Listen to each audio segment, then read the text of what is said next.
silakan.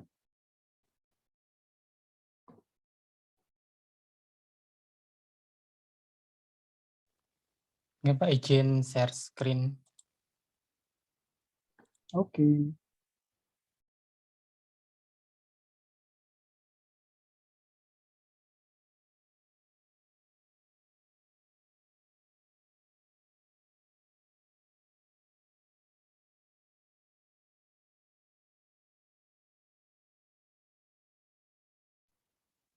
Baik, Assalamualaikum warahmatullahi wabarakatuh. Selamat siang Pak RSD dan teman-teman. Kami dari kelompok 12 akan mempresentasikan materi tentang proposal kegiatan ilmiah dan non-ilmiah. Untuk anggota kelompok kami sendiri ada saya, Dava Lagunda, sebagai pemateri kedua. Lalu ada Putri Ayu sebagai pemateri ketiga. Lalu ada Mega Anggita sebagai pemateri pertama dan Ziadatur sebagai pemateri keempat. Mungkin langsung saja dimulai. Untuk pemateri pertama bisa mempresentasikan materinya. Terima kasih. Baik, terima kasih Dava. Pengertian proposal. Pengertian proposal yaitu rencana yang dituangkan dalam bentuk rancangan kerja perencanaan secara sistematis, matang dan teliti yang dibuat oleh peneliti sebelum melaksanakan penelitian, baik penelitian di lapangan, field research, maupun penelitian di perpustakaan, library research. Next.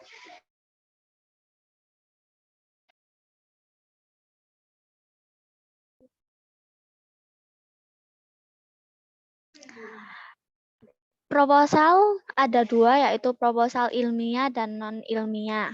Pengertian proposal ilmiah yaitu rancangan dari suatu usulan sebuah penelitian yang kemudian akan dilaksanakan oleh peneliti terhadap bahan penelitiannya.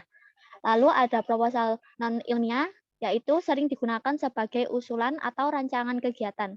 Namun karena sifatnya yang lebih umum, maka proposal umum biasanya lebih lentur dalam penggunaan bahasa dan tidak terlalu kaku dalam aturan penulisan.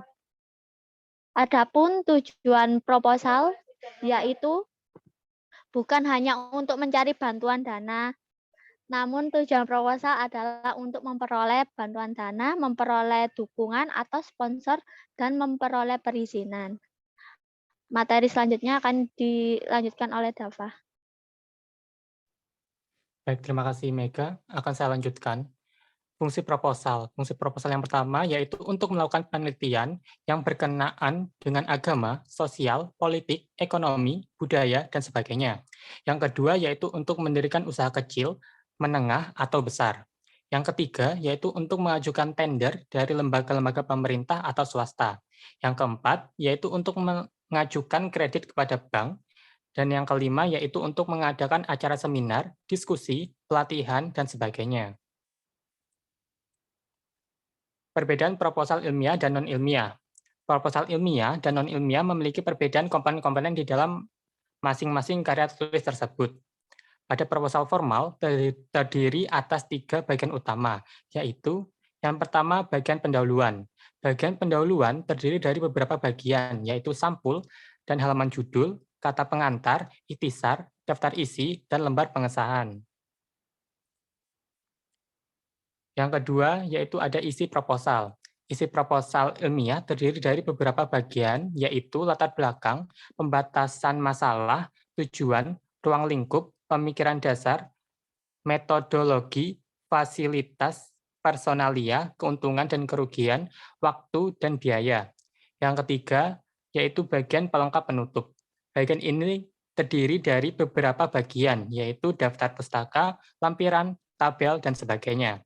Sedangkan proposal non-ilmiah, komponennya merupakan variasi bentuk lain dari bentuk proposal formal karena tidak memenuhi syarat-syarat tertentu atau tidak selengkap seperti proposal bentuk formal. Untuk selanjutnya akan dilanjutkan oleh Putri Ayu. Untuk Putri Ayu dipersilahkan. Baik, Dava, terima kasih. Berikutnya ada sistematika penulisan proposal kegiatan. Yang pertama, judul proposal. Hal-hal yang perlu diperhatikan dalam pembuatan nama kegiatan antara lain 1. Sesuai dengan topik kegiatan. 2. Singkat, padat, dan jelas. 3. Diungkapkan dalam bentuk frasa. 4. Tidak ambigu atau bermakna ganda. Kemudian latar belakang kegiatan. Latar belakang berisi hal-hal yang melatar belakang diadakannya kegiatan yang diajukan. Ketiga, tujuan kegiatan. Tujuan berfungsi untuk mengarahkan dan memfokuskan aktivitas yang akan dilaksanakan. Next. Keempat, peserta kegiatan. Bagian ini berisi tentang lembaga, personil, organisasi, atau kelompok masyarakat tertentu yang akan menjadi peserta dari kegiatan. 5. Waktu dan tempat pelaksanaan. Pada bagian susunan acara dijelaskan secara detail mengenai susunan kegiatan yang akan dilangsungkan.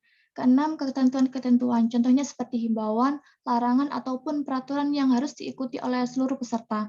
Ketujuh, jadwal kegiatan. Berisikan jadwal pelaksanaan dari kegiatan yang akan diajukan. Next.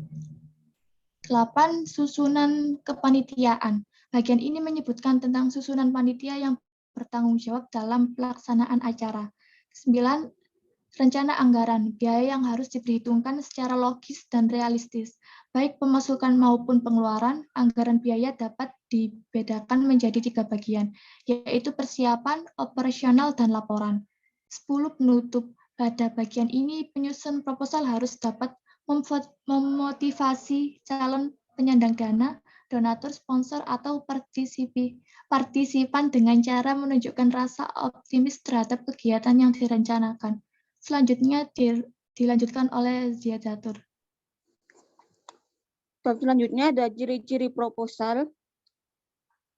Yang pertama, proposal dibuat untuk meringkas sebuah kegiatan yang akan diselenggarakan. Proposal dibuat dengan singkat, karena hal ini dilakukan agar donatur atau pihak tertentu mengetahui pokok isi acara yang akan diselenggarakan. Proposal sebagai pemberitahuan pertama pada sebuah kegiatan. Proposal seharusnya diberikan pada donatur maupun instansi terkait minimal satu bulan sebelum acara. Dilakukan sebagai pemberitahuan kepada instansi atau donatur tersebut. Berisikan berbagai tujuan-tujuan latar belakang acara. Proposal disusun dengan tujuan-tujuan yang disesuaikan dengan latar belakang pada sebuah acara. Proposal berupa lembaran-lembaran pemberitahuan yang sudah dijilid, yang mana nantinya diserahkan pada pihak penyelenggara acara. Selanjutnya, proposal pada dasarnya berupa lembaran yang berisi sebuah susunan acara maupun kegiatan yang akan diselenggarakan. Yang nantinya proposal akan diserahkan oleh penyelenggara kepada donatur. Proposal sendiri ada pihak yang mengajukannya.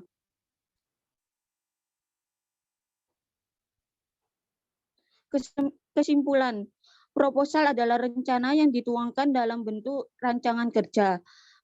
Perencanaan secara sistematis, matang, dan teliti yang dibuat oleh peneliti sebelum melaksanakan penelitian. Tujuan proposal adalah memperoleh bantuan dana, memperoleh dukungan atau sponsor, dan memperoleh perizinan. Perbedaan proposal ilmiah dan non-ilmiah terletak pada komponen-komponennya. Sistematika penulisan proposal kegiatan antara lain harus memperhatikan judul, latar belakang, tujuan, dan sebagainya. Ciri-ciri proposal antara lain dibuat untuk meringkas sebuah kegiatan yang akan diselenggarakan, berisikan berbagai tujuan-tujuan latar belakang acara. Terima kasih untuk materi kelompok 12 sudah selesai. Saya kembalikan kepada moderator.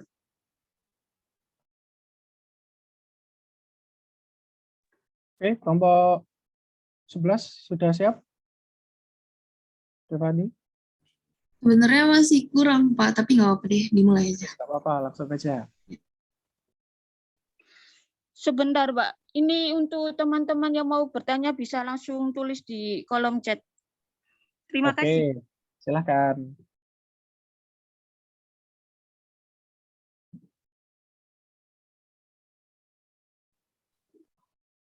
Assalamualaikum warahmatullahi wabarakatuh. Selamat siang, Bapak Reski.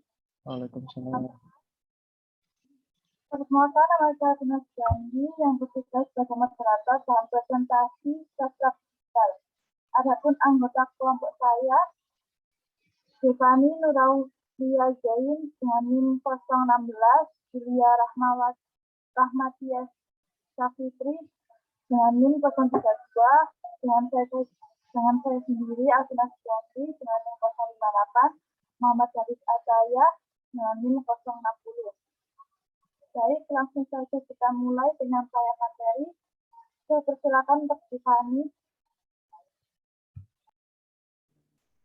Baik, terima kasih Alvina. Pertama ada literasi digital. Literasi merupakan suatu kemampuan individu dalam mengolah dan memahami informasi ketika melakukan kegiatan baca dan menulis. Dengan kata lain, literasi adalah seperangkat keterampilan dan kemampuan seseorang dalam membaca, menulis, serta memecahkan masalah dalam kehidupannya sehari-hari. Literasi digital adalah jendela dunia yang membuat masyarakat dekat dengan karya sastra, buku, karakter bangsa, dan peradaban. Kebiasaan berpikir yang diikuti oleh sebuah proses membaca pada akhirnya dalam kegiatan tersebut menghasilkan suatu karya.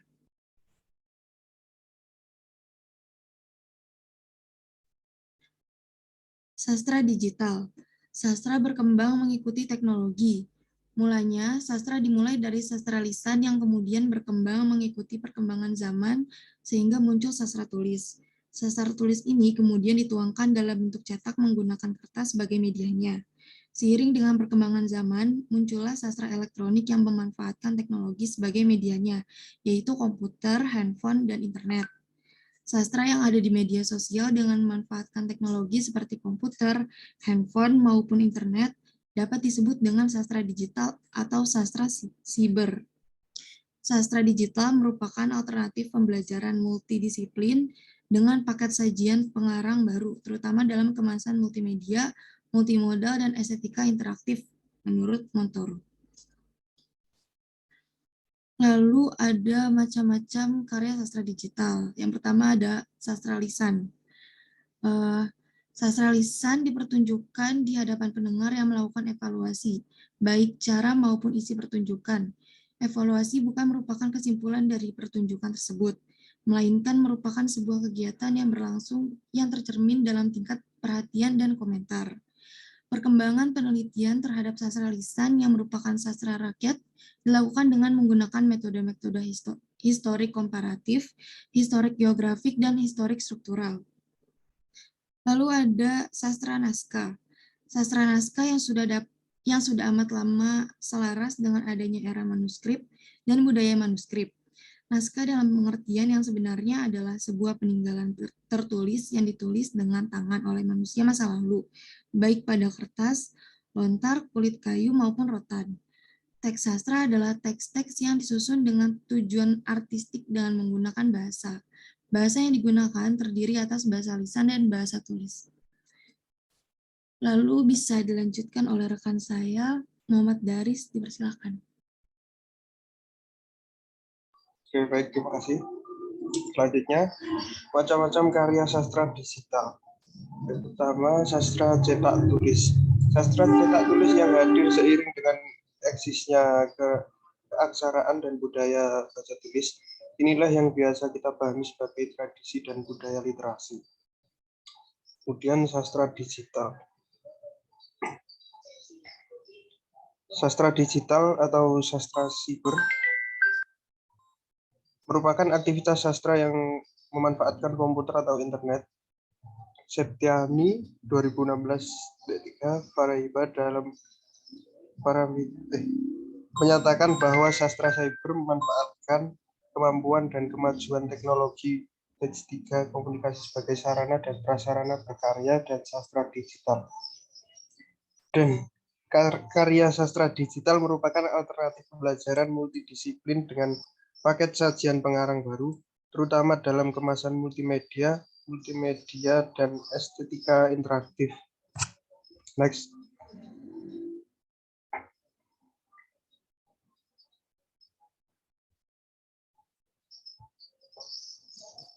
Kemudian contoh sastra digital. Contohnya adalah akses internet. Akses internet merupakan kebutuhan bagi masyarakat di Indonesia, termasuk mereka yang bergerak dalam bidang bahasa dan sastra. Dunia digital atau siber memang telah mengubah dunia sastra secara dramatis. Istilah sastra digital sesungguhnya tak bisa dilepaskan dari munculnya sastra siber pada awal tahun 2000-an. Kita ingat ketika itu Indonesia hadir komunitas-komunitas atau milis di dunia maya. Milis penyair adalah salah satu milis yang merupakan tonggak lahirnya sastra siber. Oke, lanjut. Terakhir, perkembangan sastra siber di Indonesia dimulai dengan peluncuran buku antologi puisi dengan judul Gratitude yang terbit atas kerjasama Yayasan Multimedia Sastra atau YMS dengan penerbit Angkasa Bandung. Buku ini membuat puisi-puisi yang dibuat di situs Cyber Sastra. Buku ini ternyata menimbulkan perdebatan antara para sastrawan cyber dengan mereka atau yang karya sastranya banyak dipublikasikan melalui media cetak. Mereka berpendapat bahwa puisi yang ditulis melalui cyber tidak berbentuk karena terlalu bebas menggunakan bahasa Indonesia. Untuk selanjutnya, saya kembalikan ke moderator. Teman-teman, bila ada pertanyaan bisa ditulis ke chat dan bisa dilanjutkan ke kelompok 12 menjawab pertanyaan. Silakan yang kelompok 12 bisa menjawab dulu.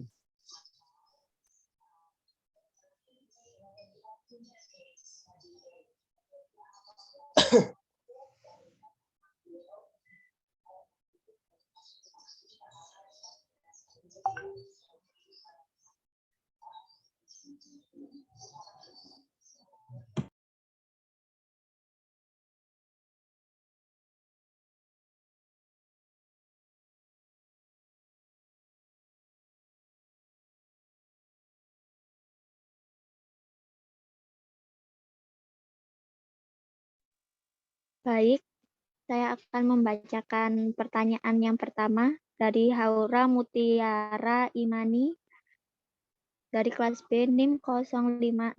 Mengapa di dalam sebuah proposal dana anggaran kegiatan harus dihitung dengan benar? Dalam proposal itu agar tidak ada kekeliruan dalam pertimbangan antara pendapatan dan pengeluaran dan untuk meyakinkan pembaca. Lalu karena untuk memudahkan seseorang pengawas keuangan dalam peneliti berapa anggaran yang dikeluarkan dan menentukan berapa banyak dana yang dikeluarkan. Dalam membuat hal tersebut dan tidak menimbulkan sebuah kecurigaan. Begitu kurang lebih jawaban dari pertanyaan Haura. Apakah bisa diterima jawabannya? Terima kasih, Mega. Baik, sama-sama. Untuk teman-teman, kalau ada yang ingin menambahkan pendapatnya, boleh silakan.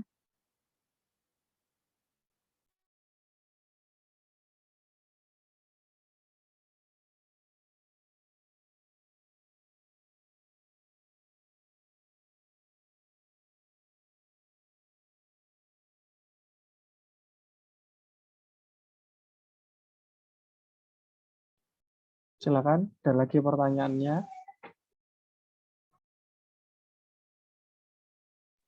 Itu Mbak Farah, silakan.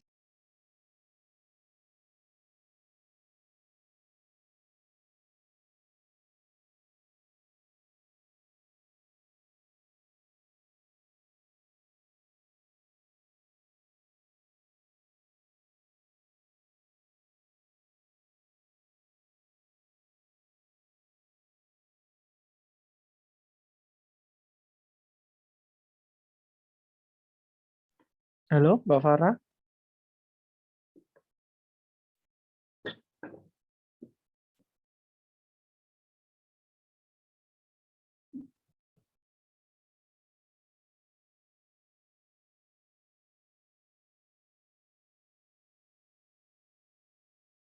Mic-nya lagi ngambek, Mbak. Walah, makanya. Coba ditulis saja.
Baik, saya akan menjawab pertanyaan dari Akbar. Akbar bertanya, siapa yang bertugas mengerjakan pengetikan proposal tersebut? Kalau menurut saya itu tergantung dari proposalnya seperti apa ya. Kalau misal proposal individu, mungkin kayak penelitian atau sebagainya, itu ya yang mengetik proposalnya ya si peneliti. Kalau misalnya kelompok kayak mungkin proposal kegiatan, itu yang mengetik ya perwakilan dari kelompok tersebut untuk diajukan kepada para donatur. Mungkin seperti itu. Bagi teman-teman mungkin yang memiliki jawaban berbeda atau ingin menambahkan, bisa menambahkan. Kalau tidak ada, bagaimana Mas Akbar? Apakah bisa menerima jawabannya?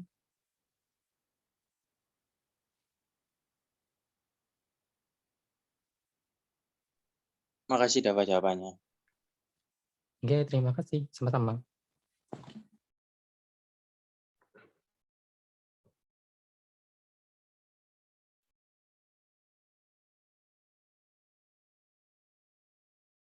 Sudah habis ya pertanyaannya kelompok 12? Oke, Pak. Untuk sampai sekarang hanya 2 pertanyaan saja. Oke, sip. Pak, saya bisa menambahkan. Silakan, Dinar. Jadi dari pengetahuan literasi digital sendiri itu kan pengetahuan dan kecakapan untuk menggunakan media digital dan alat komunikasi untuk menemukan berbagai informasi yang ada di device kan gitu. Nah, terkait pernyataan ini, kalau misalkan kegiatan memahami lewat membaca ya, kalau dengerin close the door, podcast Mas, gitu-gitu termasuk kegiatan literasi digital atau enggak? Itu yang untuk mendengarkan itu tidak termasuk literasi digital, tapi kalau mencarinya, research-nya itu literasi digital, itu menurut saya. Tapi mohon maaf apabila salah dan mohon dikoreksi. Terima kasih.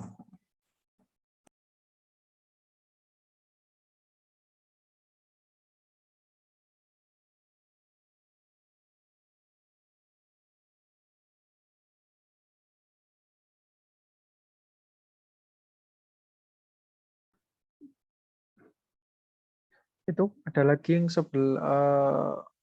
pertanyaan di chat, banyak Mbak Fitri sama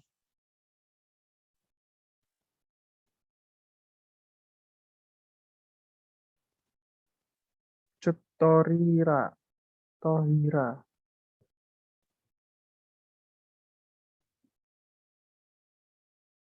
Karya sastra lisan yang menjadi digital.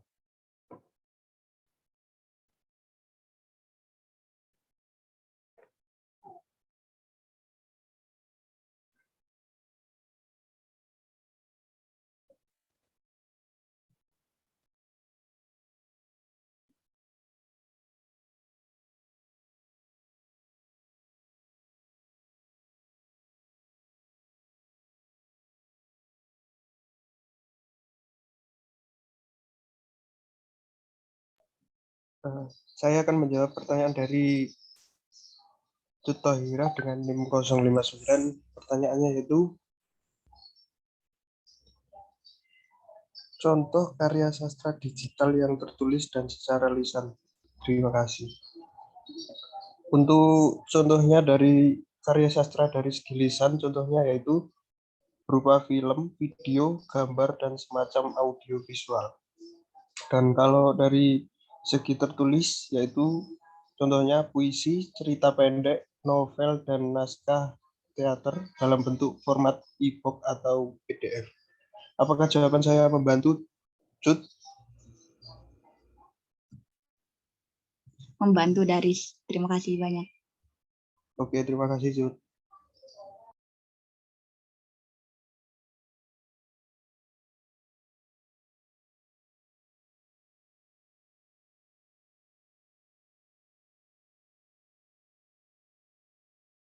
Pak Resti lagi dibeli toh, Pak?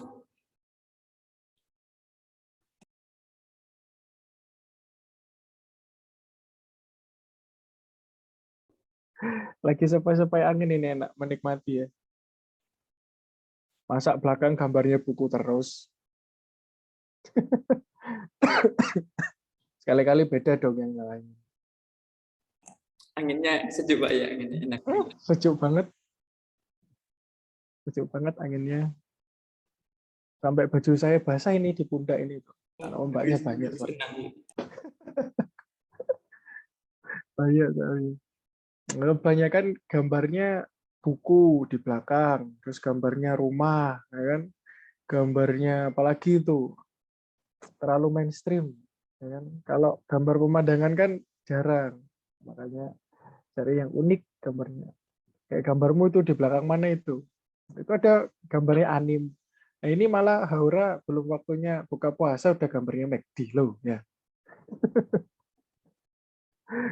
Ya nggak puasa enak itu. Yang puasa, waduh, rasanya netes-netes. Ada yang belum terjawab? Pertanyaannya Fidre, Pak. Oke, kurang Fitri tok ya. Akbar tadi sudah. Oh ya, kurang Fitri tok. Oke, yang terakhir Fitri, silakan dijawab. Nah, itu nanti tak jelaskan.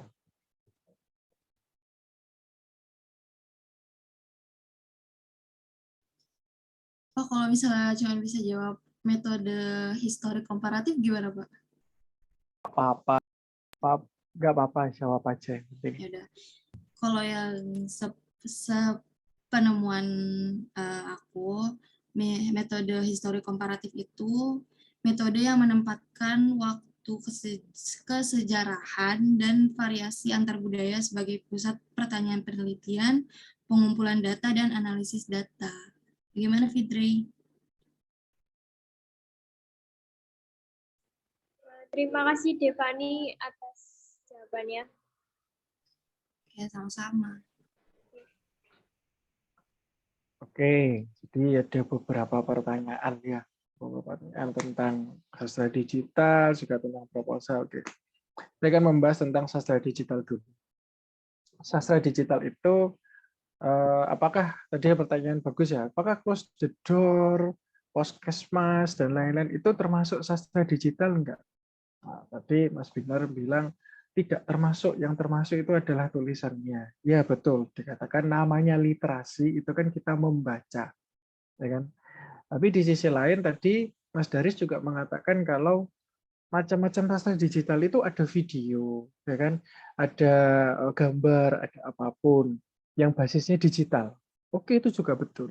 Nah, jadi sastra digital itu yang mana, Pak? Nah, kalau secara kompleks, sastra digital itu kan kita tahu sastra itu adalah karya, ya kan? Mau puisi, mau cerpen, mau apapun, namanya digital itu adalah sebuah media kayak internet, seperti internet gitu ya, yang dipublikasikan dan dilihat oleh semua orang di seluruh dunia. Entah itu medianya berbentuk apa, ya kan? Mau bentuk YouTube, mau bentuk Twitter, mau bentuk Instagram, ya kan? Twitter itu adalah bentuknya seperti komen-komen, ya kan? Komentar, bikin status dan lain-lain. Instagram bentuknya gambar, ya kan? Gambar dan lain-lain. YouTube itu juga masuk literasi digital. Bentuknya apa? Bentuknya video yang berbasis digital. Semuanya digital lah. Anak sekarang dulu pada masanya waktu tahun 2000-an itu kan ada yang katakan namanya sastra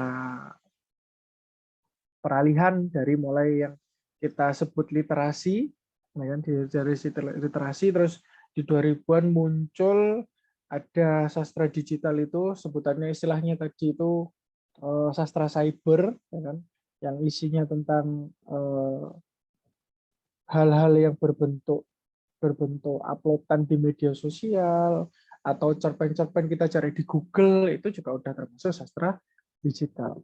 Nah, semakin berkembangnya zaman saat ini, kalian sudah tidak bisa dipungkiri lagi kalau pegang HP bukanya kalau nggak Instagram, Twitter, Facebook, ya kan? Mesti ketika itu. Instagram untuk upload foto, dimanapun kalian upload foto, ya kan? Mau makan upload makanan, mau minum enak upload minuman, mau sama pacar update gandengan tangan digoyang-goyang kayak TikTok, sebelahnya ada pacarnya. Nah, ya kan? Nah, itu namanya digital. Ya, itu namanya digital. Tapi bukan literasi, beda lagi. Kalau literasi itu istilah literasi itu adalah hal yang dibaca, tapi bisa masuk. Dalam arti bisa kamu tangkap, itu namanya literasi. Dan bisa menceritakan kembali, itu namanya literasi. Literasi itu adalah membaca dan bercerita. Nah, saat ini anak-anak atau kalian ini, kalau disuruh baca buku teori, coba cari bukunya Creswell atau cari bukunya Sugiono, baca dalam sehari. Bosan nggak? Paling nggak dibaca. Paling cuma dibuka halaman pertama, halaman tengah, halaman akhir, sudah selesai. Kalau ditanya isinya apa, kalian nyarinya, kalian bukan membaca buku, melainkan buka Google cari rangkuman. Betul nggak? Ya kan? Ya, Pak. Paham. Betul kan? Cari yang simpel. Disuruh baca buku Sugiono, baca. Di halaman berapa? Coba tanya halaman berapa. Nggak bisa jawabnya. Tapi Anda bisa menjelaskan. Karena kalian bukan membaca sebenarnya. Ya kan? Bukan membaca apa? Membaca bukunya, tapi membaca yang berbasis digital. Apa bedanya digital dengan tidak digital? Saya tanya. Bedanya apa menurut kalian? Kalian kan yang mewakili sebagai anak-anak milenial ya. Milenial, kalau saya bapak-bapak milenial, beda. Beda. Kalau kalian anak milenial, kalau saya bapak milenial. Jadi kalian itu tadi disuruh baca. Ayo baca buku A. Tapi nggak dibaca, dibuka tok, nggak paham. Waktu ditanya sama dosen, buka Google. Akhirnya paham, membaca Google. Bedanya apa? Bedanya apa? Mas Binar bisa membedakan nggak? Apa bedanya? Atau Nabila, apa bedanya? Ayo. Apakah lebih tertarik yang digital? Iya, lebih tertarik yang digital. Ya. Padahal sama-sama isinya tulisan loh. Yang membedakan apa? Apa yang membedakan ada iklan-iklan yang negatif? Kalau di buku kan nggak ada iklan-iklannya yang berjalan-jalan, ya kan? Tapi kalau digital kan setiap baca ada iklan, masuk iklannya aneh-aneh. Ya kan? Nah, Ada itu tergantung Pak, tergantung sumbernya Pak. Oh, tergantung sumbernya. Iya, tergantung sumbernya. Ya, apakah itu yang membuat Anda tertarik? Pasti salah satunya Pak. Dalam hati salah satunya itu Pak. Suka duka digital lah. Emang ya betul, suka duka digital. Sukanya itu, dukanya ya itu tadi membuat batal puasa ya. Bukan batal, mengurangi pahala. Mengurangi pahala. Karena apa? Kita secara tidak sengaja, kita tidak membukanya, tidak membuka, melainkan itu selalu ada di iklan. Ya kan? Namanya iklan itu kan kita membaca detik.com aja lah, buka detik.com. Di sebelahnya kan masih ada berita-berita banyak ya kan? Berita-berita yang menurut kalian mungkin nggak penting, tapi membuat penasaran headline-nya. Tagline-nya itu membuat penasaran. Wanita ini makan ular gara-gara berat 5 kilogram. Nah itu, ya kan? Headline-nya itu. Akhirnya kalian secara tidak langsung waktu membaca, kok penasaran dengan judul itu, akhirnya membacanya belum selesai, ngeklik yang sebelahnya. Nah, ya kan? Ngeklik yang sebelahnya. Nanti baca sebelahnya muncul lagi, ngeklik sebelahnya lagi, sebelahnya lagi. Itu secara tidak langsung Anda sudah melakukan namanya sastra digital. Ya kan? Membaca terus-menerus dengan topik yang berbeda. Meskipun itu bukan materimu, ya kan? Bukan materimu. Yang saya suruh Anda membaca Sugiono, melainkan Anda, waktu saya tanyakan apa isi buku Sugiono, Anda melihat langsung rangkuman Google. Ayo searching Google. Ya sama halnya seperti tadi. Ada yang tanya misalkan, Devani tadi, Pak, saya bisa menjawabnya tentang history talk. Oke, nggak apa-apa. Ya kan? Secara tidak langsung, Devani nggak membaca buku, ya kan? Tapi melainkan membaca yang instan, yaitu apa? Google. Sama halnya dengan siapa tadi namanya Mas Daris juga sama, membaca Google, nggak mau baca bukunya, nggak baca makalahnya, ya kan? Karena di makalah itu nggak ada. Bayangkan, ya kan? Karena di makalah itu nggak ada apa? Pertanyaan teman-teman Anda itu pertanyaan yang lumrah, dalam arti apa? Muncul spontan, yang ingin ditanyakan. Dan itu tidak ada di mana? di makalah-makalah kalian, dan itu yang kalian tulis di makalah itu adalah spontan diri kalian sendiri dari hasil apa? Membaca, juga membacanya bukan di buku tapi di Google juga, di scroll. Jadi ada tambahan ilmu. Itulah yang dinamakan sastra digital. Jadi sastra digital itu tidak memandang waktu, ya kan? Tidak memandang umur, tidak mengendang batas, semuanya bisa diakses dengan mudah, instan. Tadi ada pertanyaan langsung, des, rundingan dulu. Rundingannya apa? Buka Google, cari, di searching. Muncul dek, otomatis Anda langsung membaca. Langsung apa? Menyimpulkan, langsung menginterpretasikan. Itu secara tidak langsung Anda sudah melakukan sastra digital, sudah membaca sastra digital. Karena apa? Ya karena beberapa teman-teman itu tidak disadari. Sekarang itu kalian bukan masanya untuk membaca tulisan, melainkan melihat, ya kan? Sebentar.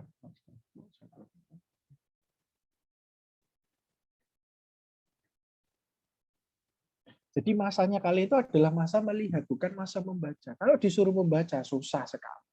Kalau nggak kepepet dikasih pertanyaan, baru buka Google, baru menggunakan literasi digital. Tapi kalau nggak kepepet, nggak dibuka-buka. Melainkan apa? Anda lebih suka melihat, menonton. Coba kalau disuruh cerita.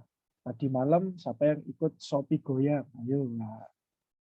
Ya kan? Siapa yang mengikuti Shopee Ramadan? Nah, ayo pasti cerita. Ya Pak, saya Pak. Dapat apa? Dapat mobil? Enggak. Dapat motor? Enggak. Dapat apa? Dapat keikhlasan, Pak. Wah, seperti itu. Itu bercerita, itu bisa. Karena apa? Karena dengan melihat sekarang kalian itu apa ya ibaratnya psikomotoriknya itu lebih bekerja daripada apa ya kognitifnya, lebih rendah kognitifnya. Karena apa? Minat bacanya berkurang. Beralih yang awalnya literasi, membaca dan menulis, ya kan? Sekarang ditambah cyber atau istilahnya digital. Kalian menulis blog, ya kan? Instagram yang awalnya hanya sekadar ngepost foto, ya kan? Ngepost foto, di situ ada caption. Captionnya itu bisa jadi cerpen, panjang banget, ya kan? Bisa jadi cerpen, bisa dianalisis malah oleh mahasiswa PBSI. Bisa dianalisis, analisis teks komentar dari Instagram misalkan Abdillah. Itu bisa dianalisis malah saking panjangnya captionmu. Ya kan? Yang awalnya Instagram hanya foto jadi literasi digital. Otomatis apa? Kalian membaca sama hanya dengan story Instagram. Story itu cuma mengabadikan foto, mengabadikan video, ya kan? Tapi isinya di situ curhatan. Ya kan? Di story, gambarnya apa ya? Misalkan gambar putih, set. Isinya cerita. Saya tadi melihat bapak-bapak Gojek sedang membawa anak, ya kan? Betapa kasihannya dan lain-lain. Jadinya curhat. Jadi konteks Instagram sendiri yang membagikan video, yang membagikan foto, jadinya literasi. Tapi literasinya banyak yang tidak apa ya, tidak sesuai dengan ilmu, ya kan? Melainkan kemana-mana. Ya ada hal-hal dalam tanda kutip yang tidak senonoh atau menyalahkan orang atau menggosip atau apapun itu. Di Twitter juga sebaliknya. Digital itu semua bisa digunakan. Blogspot kalian yang buat punya blogspot. Nah, blogspot itu kan kayak diary ya, kayak diary kalian menulis, punya portofolio apa dipakai di blogspot. Seperti itu juga bisa digunakan literasi digital. Jadi intinya literasi digital saat ini kalian itu secara tidak langsung sudah menggunakan literasi digital. Untuk literasi membacanya itu jarang digunakan. Paling juga kalau disuruh saja. Kalau nggak disuruh ya nggak bakalan dipakai untuk literasinya itu tadi. Lebih banyak literasi digital. Buka Instagram, scroll. Bisa aja nih kita kuliah ini Ada buka sambil scroll Instagram, sambil lihat-lihat komen dan lain-lain, buka Twitter sambil ngechat bikin status di Twitter. Secara tidak langsung Anda sudah melakukan literasi, yaitu menulis. Ya kan? Menulis apa? Menulis curhatanmu sendiri, meskipun di luar konteks dari materi. Nah, itu namanya sudah literasi digital. Nah, itu sekedar literasi digital. Yang berikutnya, apa ya, tentang proposal tadi ya, tentang proposal. Oke. Tentang proposal tadi ada pertanyaan bagus. Mana tadi pertanyaan?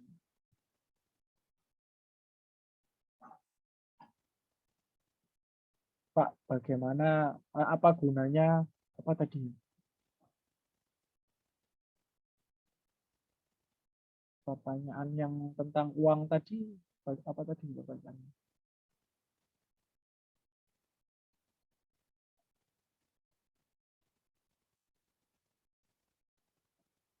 Oh ini, mengapa dalam sebuah proposal dan anggaran harus dihitung dengan benar dan tepat? Ya, pada umumnya kalau nggak dihitung benar dan tepat, nanti kalau dijadikan pertanggungjawaban dikira korupsi kalian, ya kan? Karena anggaran itu, kalau kalian membuat sebuah proposal, pengajuannya begini. Jadi surat pengajuan proposal itu ada 2 tipe. Yang pertama itu kalau misalkan mengajukan dana, itu ada mengajukan dana bantuan dan dana. Bisa bedakan ya. Kalau dana itu berarti dana utuh kalian. Misalkan kalian jadi BEM, ya, ada BEM. BEM sudah dikasih jatah misalkan 28 juta. Misalkan 28 juta. Dari 28 juta itu namanya dana BEM. Tapi 28 ini sudah habis duluan. Anggap sudah habis duluan. Terus bagaimana saya caranya ingin meminta bantuan ke kampus atau gimana? Buat surat, namanya bukan dana bantuan, tapi bukan dana, tapi dana bantuan. Tertulis di situ adalah dana bantuan untuk penyelenggaraan event apa misalkan. Jadi kan kalau dana bantuan seikhlasnya kampus, seikhlasnya prodi, fakultas untuk menyumbang. Bisa dipahami ya?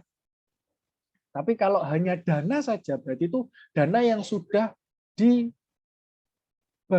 atau ibaratnya diberikan range-nya ke sekalian sendiri. Atau kalau BEM, ya ke BEM, 28 juta itu tadi. Kalau sudah habis, ya dana bantuan. Nah, setelah meminta dana itu, otomatis kalian kan harus ada yang menghabiskan, ada yang tidak menghabiskan. Ya kan? 28 juta itu. Nah, kalau menghabiskan, berarti kan harus ada berbentuk nota. Jadi, kalau Anda membuat sebuah laporan kegiatan, itu semuanya basisnya, hasil akhirnya adalah tentang keuangan, lagi-lagi tentang keuangan itu adalah nota. Nota apapun ada harus tersedia. Untuk apa? Untuk pertanggungjawaban kalau dana 28 juta itu sesuai digunakan untuk yang lain-lain, untuk yang kebutuhan itu, bukan untuk yang hal yang lain. Berikutnya susunan proposal. Proposal itu sebuah proposal bantuan atau sebuah proposal non ilmiah kegiatan. Itu sistematikanya berbeda dengan proposal atau dengan makalah-makalah yang ada di yang kalian pernah buat ini tadi. Itu bedanya. Jadi yang pertama ada pendahuluan, ya kan? Terus ada tujuan kegiatannya, terus ada manfaat kegiatannya, ada kegiatan apa yang akan dilakukan, hari kegiatan, tanggal apa, hari, tanggal, bulan, lokasi dan lain-lain itu sudah harus ada lengkap. Terus habis itu susun anggotanya siapa saja, ada ketua, sekretaris, bendahara, apa dan lain-lain. Setelah itu di situ harus ada keterangan ketua itu ngapain, sekretaris ngapain, anggota itu ngapain. Terus misalkan kamu bagi seksi, ada seksi konsumsi, seksi koordinator, seksi ruangan, seksi banner, seksi apa. Di situ nanti ditulis seksi banner itu tugasnya apa, seksi koordinator tugasnya apa. Jadi setiap seksi, setiap penamaan itu tadi itu harus memiliki penjelasan masing-masing agar itu nanti bisa dipertanggungjawabkan. Nanti kalau misalkan, oh ini ada seksi koordinator, lah koordinator kok hanya nyuruh saja, tapi tidak mau kerja, bagaimana Pak? Ya, memang koordinator itu bisanya nyuruh, tapi kalau dia tidak kerja ya otomatis membuat temannya iri kan, atau membuat temannya bagaimana, alangkah baiknya koordinator itu juga harus ikut turun bekerja, bukan hanya menyuruh. Nah, seperti ketua, kalau ketua kan memikirkan hal yang akan mereka kerjakan. Mereka siapa? Koordinator kerjakan. Koordinator misalkan kegiatan, nah, koordinatornya itu menyusun kegiatan. Ketuanya hanya merancang saja. Kegiatannya saya berikan tentang kejuaraan nasional, jangan kejuaraan masak nasional, misalkan tingkat universitas. Oke, taruh koordinator. Koordinator bentuk seksi kegiatan. Seksi kegiatan di breakdown, ada sesi acara, ada seksi apa. Itu tugasnya masing-masing di breakdown. Tidak boleh dijadikan satu definisi atau satu kesatuan, misalkan koordinator acara, nanti di bawahnya ada koordinator seksi apa, tidak dijelaskan. Koordinator acara itu tugasnya apa. Itu proposal yang baik, proposal yang benar. Agar apa? Agar mudah di ACC nantinya. Oleh siapa? Ya oleh bagian keuangan. Kalau kalian tidak jelas ya bakal tidak cair itu uangnya. Seringkali seperti itu teman-teman, kalau membuat sebuah laporan kegiatan apapun itu tidak didetailkan. Justru detailnya proposal itu yang berpengaruh terhadap cairnya kegiatan itu. Jadi bukan asal-asalan membuat, tapi harus sesuai. Terus di situ ada posternya, contoh posternya bagaimana, rundown acaranya seperti apa, terus sasarannya perlombaan itu siapa, universitas, siapa, seluruh Indonesia atau nasional, misalkan juara 1 dapat berapa, juara 2 dapat berapa, kan? Terus setelah itu baru anggaran dana, alokasinya itu seperti apa, kan anggaran dana, misalkan untuk sesi acara itu berapa, misalkan nominalnya 7 juta itu untuk apa aja, di breakdown lagi. Jadi tidak misalkan sesi acara 25 juta, misalkan 5 juta nggak di breakdown lagi. Nah itu yang salah. Harusnya 5 juta itu di breakdown untuk apa aja. Sesi acara, misalkan honor, atau istilahnya kalau tidak boleh honor ya, kalau tidak boleh honor itu istilahnya nanti diganti dengan penataan ruangan atau apa. Nanti dananya kalau honor nggak ada, di-up atau dimasukkan ke dana itu tadi untuk mengakali biar setiap kegiatan kalian minimal satu orang bisa terbayar 100.000 atau 50.000. Jadi setiap anggaran itu dilebihkan 50.000, misalkan tidak boleh ada HR, misalkan tidak boleh ada HR, sedangkan anggota kalian ada 12. Gimana caranya 12.000 itu satu orang dapat 100.000? Ya, setiap kegiatan, misalkan 5 juta setiap kegiatan, misalkan ada seksi dokumentasi, membutuhkan apa peralatan, ya di situ sekiranya bisa dimasukkan berapa anak ini untuk anggarannya. Oh 3 anak, berarti 300.000 lah, nanti di-up yang harusnya dokumentasi itu membutuhkan 100 apa 200.000 ya ditambah 300.000 seperti itu. Itu caranya untuk apa? Membuat teman kalian itu mendapat HR. Atau istilahnya kalau BEM kan tidak ada HR, istilahnya seperti itu. Tapi lagi-lagi itu dimasukkan ke dalam apa? Ke dalam RPA itu. Toh nanti hasilnya itu buat apa namanya, hasil akhirnya buat apa, keluarnya berapa, itu nanti tergantung dari ACC dari perguruan tinggi tersebut. Jadi tidak semuanya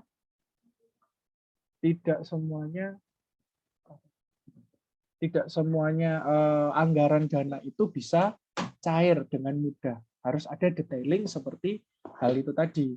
Mulai acara, terus tanda tangan juga. Tanda tangan kalau bisa izin dulu, jangan sampai dipalsu. Teman-teman biasanya kalau sudah gupo itu ya dipalsu atau gimana. Jadi setidaknya buatlah jauh-jauh hari agar apa? Agar nantinya saat ada revisi dari pembina atau dari apapun bisa direvisi.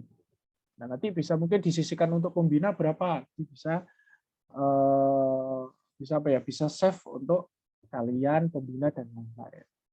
Bisa dipahami ya, teman-teman? Mudah atau susah ini? Kalau masalah duit per duitan ini kayaknya gampang ini ya.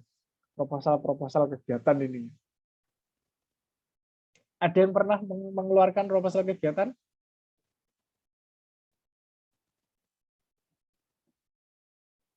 Halo, teman-teman? Ada yang pernah? Nisa, proposal apa, Nis? Proposal apa yang pernah dikeluarkan? Ikut BEM kah? Atau ikut HMP? Atau HMC? Oh, keagamaan di MA.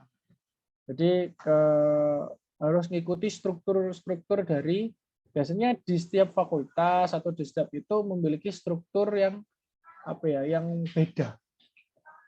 Ada susunannya. Jadi kalian harus ngikutin, tidak tiba-tiba kalian sama ratakan semuanya, tidak. Jadi biasanya memiliki template tersendiri, itu disesuaikan template-nya dari laporan tersebut. Oke, dari sini ada yang ditanyakan dari kedua materi tadi. Sudah aman? Materinya enteng-enteng ini. Gimana? Aman?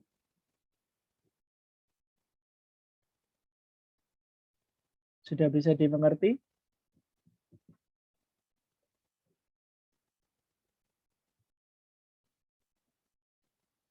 Ayo, waktunya buka puasa, waktunya buka puasa. Waktunya buka puasa, ayo. Sudah disediakan Mbak Haura McD itu, silahkan diambil satu-satu konsumsinya. Oke, kalau tidak ada, sudah aman ya. Kalau sudah tidak ada, terima kasih teman-teman atas waktunya. Semoga di bulan Ramadan ini yang melaksanakan puasa bisa sampai akhir. Dan jangan lupa kita bertemu lagi setelah Lebaran. Nanti jadwalnya saya lupa tanggal berapa ya. Tanggal 9 kayaknya, kalau tidak salah di jadwal akademik. Tanggal 9 Mei kita bertemu lagi. Sudah mulai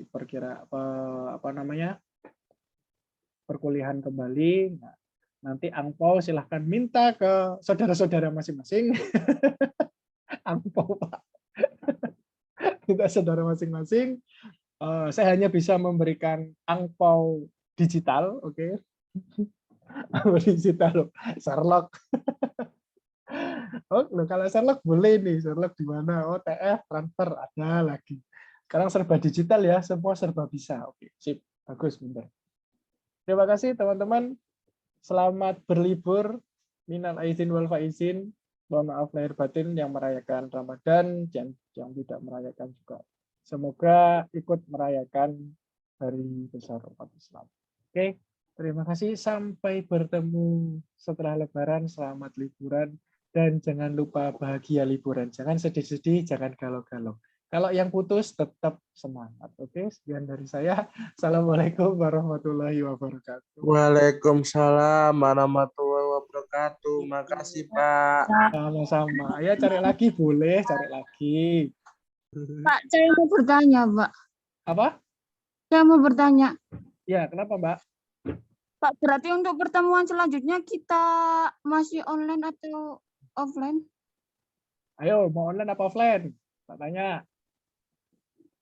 Kalau online, kita kelasnya misah. Ya kan, nggak sama. Nanti kembali ke jadwal semula. Kelasnya Tata Boga A itu jam berapa aslinya?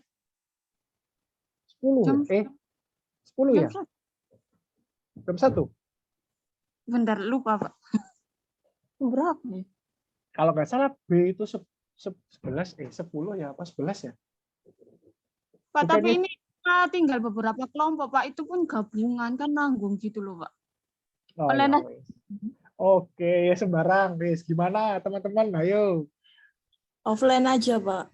Loh, Haura offline. Terus, apalagi? Offline aja, Pak. Offline. Online, Pak, online. Online, Pak. Offline. Offline apa online? Saya yang sudah mengajar offline itu hampir semua.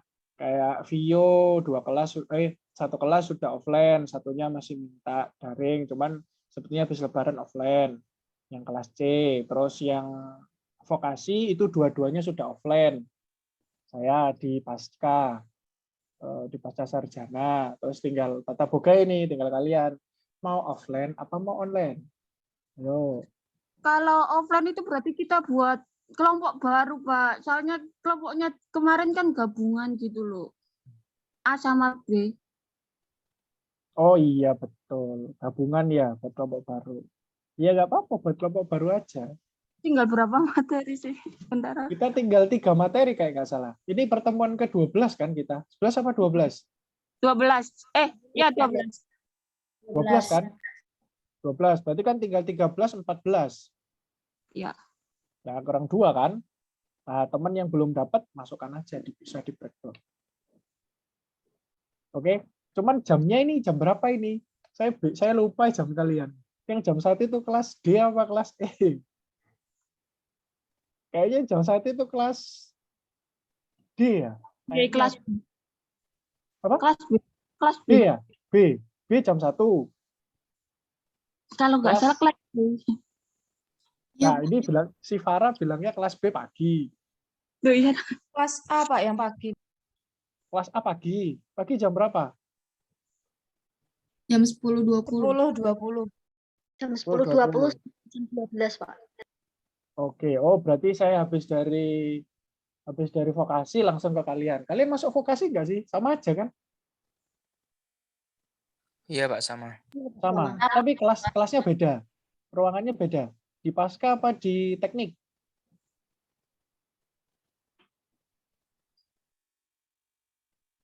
Ruangan kalian di mana? Iya, Pak. Nggak tahu, Pak, saya. Sertifikatnya Pasca, Pak. Pak.